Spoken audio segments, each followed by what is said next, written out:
ये साधु की भाषा तो नहीं हो सकती, ये संत की भाषा तो नहीं हो सकती। ब्राह्मण समाज पर कमेंट करने वाले एक व्यक्ति को आपने कहा मूर्ख, ठठेरी के बरे, नकट्टा। तो ये ठठेरी क्या ये कोई हम जातिवादी नहीं है, पहली बात तो हम ये क्लियर कर। ये ठठेरी क्या होता है? ये हमारे बुंदेलखंड का एक भावनात्मक शब्द है, ठठरी। जब माताएं बड़ी आवेश में होती है, बालक कोई गलती कर देता है, माताएं अपने बालक को कहती है, अरे ठठरी के बड़े सुधर जा, न कटा।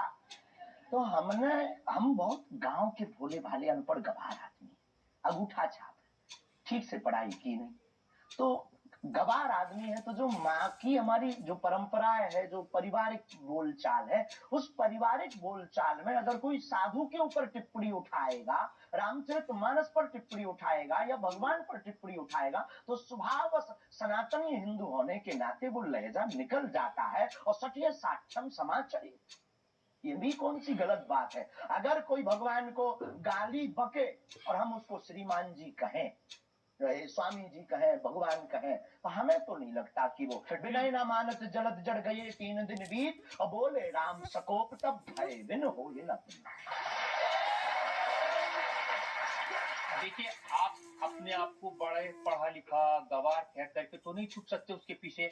आपने उनसे कहा कि तू मुझे मिल जा, मैं तुझे मसल दूंगा। बहुत अच्छा, हाँ, ये हमने कहा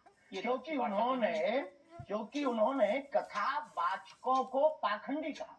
जिस विषय पर आपने ये टिप्पणी किया, उन्होंने कथा वाचक, हमने कहा कथा वाचक हो सकते पाखंडी, पर पर्टिकुलर नाम लीजिए, सब नहीं हो सकते। इस भारत में जगतगुरु स्वामी रामभद्राचार्य भी है, मुरारी बापू भी कथा व्यास है, पूज्यपाद श्री मलुक पीठाधीश्वर भी कथा व्यास है, उनमें एक दास भी है। ये महापुरुषों पे आज तक कोई इल्जाम नहीं है, और इन महापुरुषों पर इल्जाम नहीं है तो सब कथा भाई, एक पत्रकार गलत हो सकता है, सब नहीं हो सकता। हम अगर सबको कहें कि सब पत्रकार ऐसे होते हैं, ये हमारी धूर्तता हो। तो उसने सब कथावाचकों को ऐसा कहा था, तब हमने उसको कहा था कि भाई अगर तुम ऐसा कहो तो महापुरुषों के बारे में तो किसी को नहीं कहना चाहिए, तो बात ठीक है, तय है। रामचरितमानस के बारे में नहीं कहना चाहिए तो तय है। तो उसके लिए अगर ऐसा मसला कह दिया समझाने के लिए, वो है तो हमारा चेला। लेकिन आपने संत तुकाराम के बारे में क्या कहा? संत तुकाराम, आपने कहा संत तुकाराम की लुगाई रोज उन्हें मारती थी, रोज पीटती थी डंडे से। तो किसी ने उनसे पूछा तुम रोज लुगाई से पिटते हो, शर्म नहीं आती?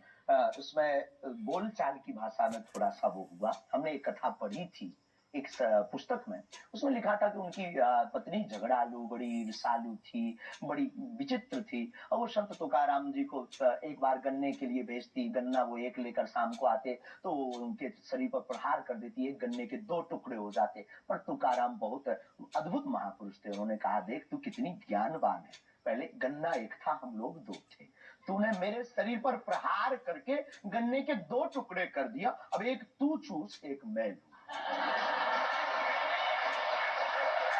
तो हमारा आपने जो बोलचाल उसमें बिगड़ा है, अंदाज में कहा था वो समाज के लिए असभ्य था, इसमें कोई संदेह नहीं है। लेकिन हम अपनी भाषा से समझने का कोशिश करते हैं, जो कई बार हमारी भाषा लोगों के अनुरूप फिट नहीं है। कभी नहीं आपको नहीं लगता कि संत तुकाराम जैसे महान संत के बारे में ये कह दिया, उसके लिए हमें गलती माननी चाहिए? बिल्कुल, अगर ये किसी की भावनाओं को ठेस पहुंचा तो संतों के प्रति हमारे हृदय में अथाह प्रेम है, अथाह प्रेम। और हम स्वप्न में भी, हम तो खुद साधु परंपरा से जीवित हुए हैं, नालायक से बोलने लायक संतों के कारण हुए। हम अगर संतों का अनादर करेंगे तो अपनी जिंदगी में हम रहेंगे कहाँ?